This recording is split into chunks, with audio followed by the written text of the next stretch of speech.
20.000 leguas de viaje submarino. Jules Verne. Capítulo 4. Ned Land. El comandante Farragut era un buen marino, digno de la fragata que le había sido confiada. Su navío y él formaban una unidad, de la que él era el alma. No permitía que la existencia del cetáceo fuera discutida a bordo, por no abrigar la menor duda sobre la misma. Creía en él como algunas buenas mujeres crean en el Leviatán, por fe, no por la razón. Estaba tan seguro de su existencia como de que libraría los mares de él.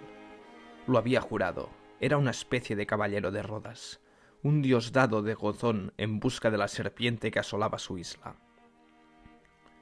O el comandante Farragut mataba al narval, o el narval mataba al comandante Farragut. Ninguna solución intermedia.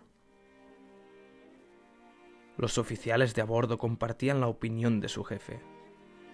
Había que oírles hablar, discutir, disputar, calcular las posibilidades de un encuentro y verles observar la vasta extensión del océano.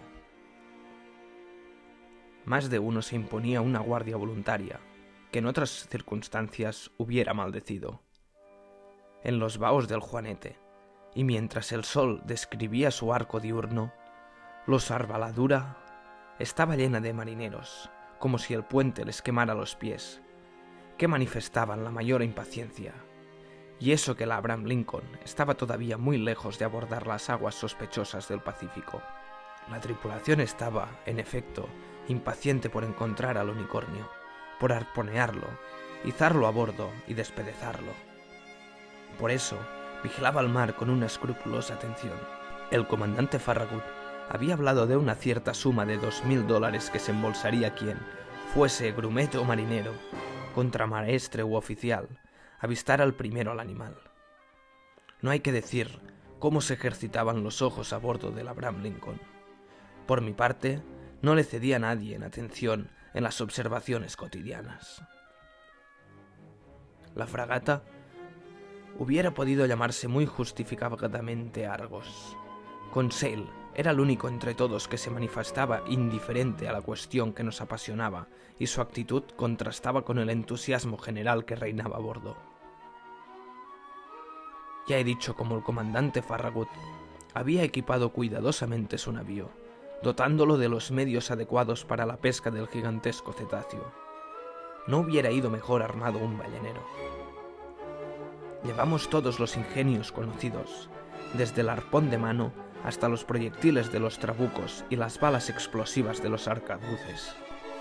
En el castillo se había instalado un cañón perfeccionado que se cargaba por la recámara, muy espeso de paredes y muy estrecho de ánimo, cuyo modelo debe figurar en la Exposición Universal de 1867. Este magnífico instrumento, de origen americano, enviaba sin dificultad un proyectil cónico de 4 kilos a una distancia media de 16 kilómetros. El Abraham Lincoln no carecía pues de ningún medio de destrucción, pero tenía algo mejor aún. Tenía a Ned Land, el rey de los arponeros. Ned Land era una canadiense de una habilidad manual poco común, que no tenía igual en su peligroso oficio. Poseía, en grado superlativo, las cualidades de la destreza y de la sangre fría, de la audacia y de la astucia. Muy maligna tenía que ser una ballena, singularmente astuto debía ser un cachalote, para que pudiera escapar a su golpe de arpón. Ned Land tenía unos 40 años de edad, era un hombre de elevada estatura, más de 6 pies ingleses, y de robusta complexión. Tenía un aspecto grave y era poco comunicativo, violento a veces y muy colérico cuando se le contrariaba. Su persona llamaba la atención, y sobre todo, el poder de su mirada que daba un singular acento a su fisonomía.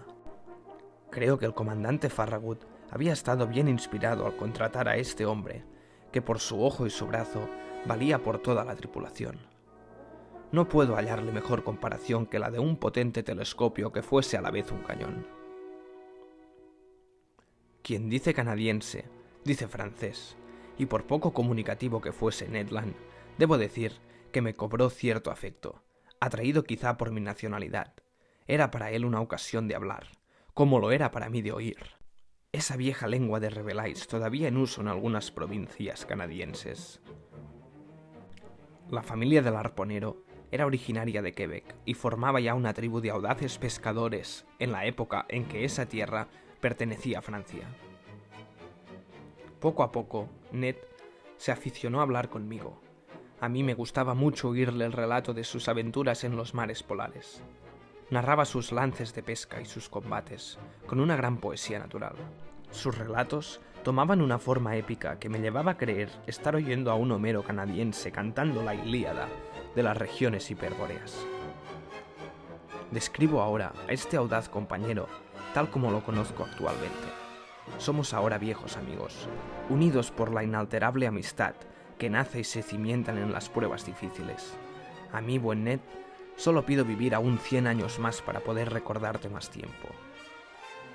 ¿Cuál era la opinión de Ned Land sobre la cuestión del monstruo marino?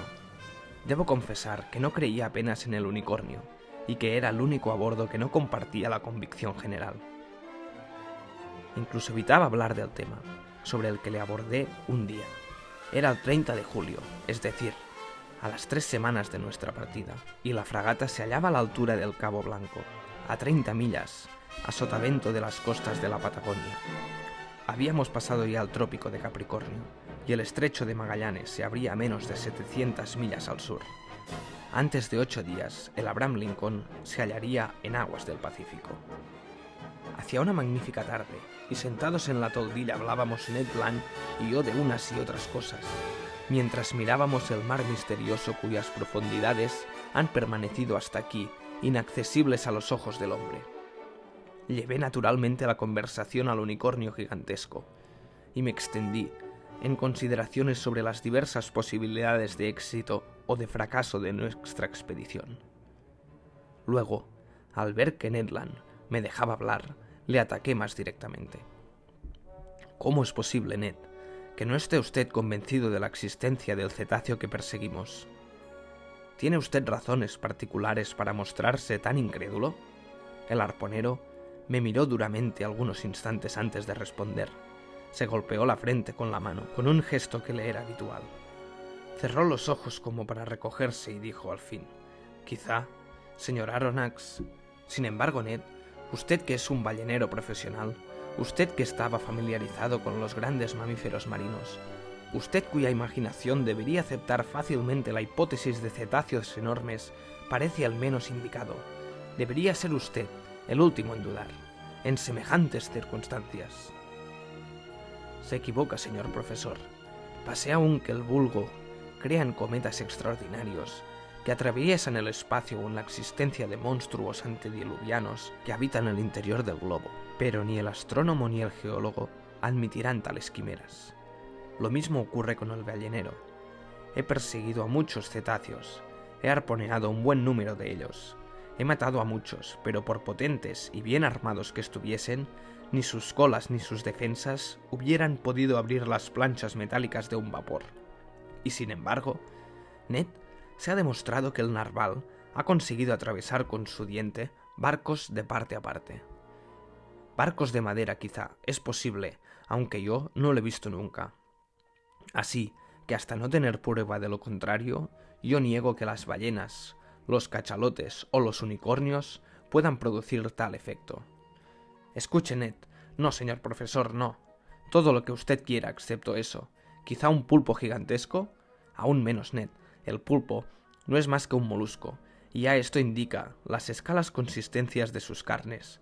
Aunque tuviese 500 pies de longitud, el pulpo, que no pertenece a la rama de los vertebrados, es completamente inofensivo para barcos tales como el Scotia o el Abraham Lincoln.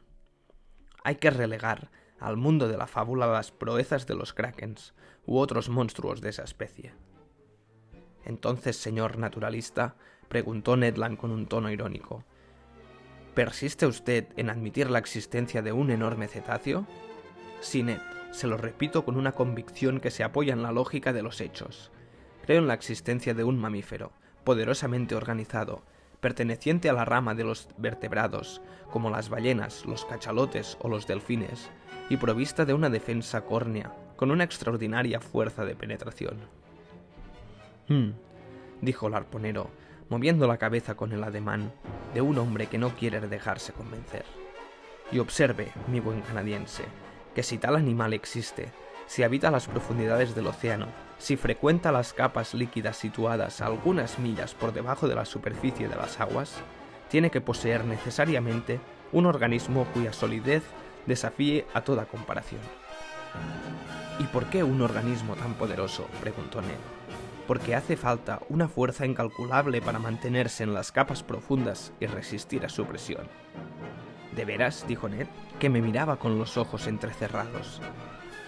Ciertamente, y algunas cifras se lo probarán fácilmente. Oh, las cifras, replicó Ned. Se hace lo que se quiere con las cifras. En los negocios, sí, Ned, pero no en matemáticas. Escuche. Admitamos que la presión de una atmósfera esté representada por la presión de una columna de agua de 32 pies de altura. En realidad, la altura de la columna sería menor, puesto que se trata de agua de mar, cuya densidad es superior a la del agua dulce. Pues bien, cuando usted se sumerge, Ned, tantas veces cuantas descienda 32 pies, soportará su cuerpo una presión igual a la de la atmósfera, es decir, de kilogramos por cada centímetro cuadrado de su superficie.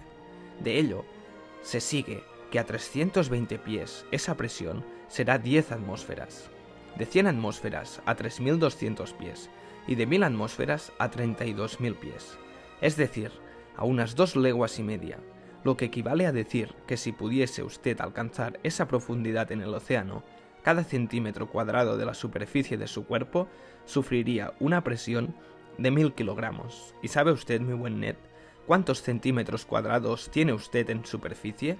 Lo ignoro por completo, señor Aronnax. Unos 17.000 aproximadamente. ¿Tantos, de veras? Y como en realidad la presión atmosférica es un poco superior al peso de 1 kilogramo por centímetro cuadrado, sus 17.000 centímetros cuadrados están soportando ahora una presión de 17.568 kilogramos. Sin que yo me dé cuenta, sin que se dé cuenta, si tal presión no le aplasta a usted, es porque el aire penetra en el interior de su cuerpo con una presión igual. De allí, un equilibrio perfecto entre las presiones interiores y exterior, que se neutralizan, lo que le permite soportarla sin esfuerzo, pero en el agua es otra cosa. Sí, lo comprendo, respondió Ned, que se mostraba más atento, porque el agua me rodea y no me penetra. Exactamente, Ned.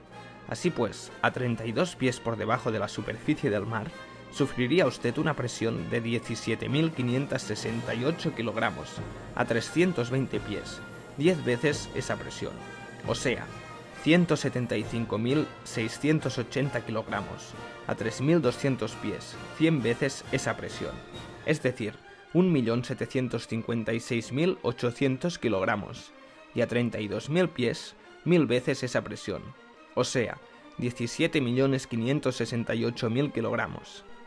En una palabra, que se quedaría usted planchado como si le sacaran de una pisonadora. ¡Diantre!, exclamó Ned.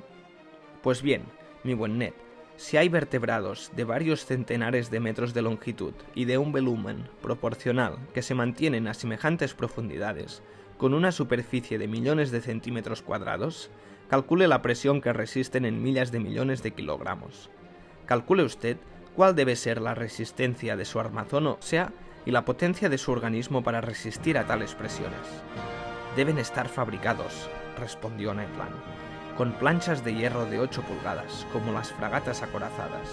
Como usted dice, Ned, piense ahora en los desastres que puede producir una masa semejante lanzada con la velocidad de un expreso contra el casco de un buque.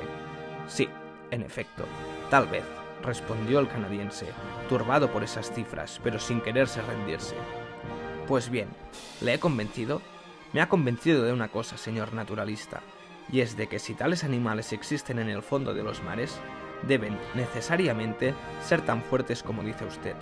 Pero si no existen, testarudo arponero, ¿cómo se explica a usted el accidente que le ocurrió a la Scotia? Pues porque, dijo Ned titubeando. Continúe. Pues porque eso no es verdad, respondió el canadiense repitiendo sin saberlo una célebre respuesta de Arago. Pero esta respuesta, probada la obstinación del arponero y solo eso, aquel día no le acosé más. El accidente de la Scotia no era negable. El agujero existía, y había habido que colmarlo. No creo yo que la existencia de un agujero puede hallar demostración más categórica.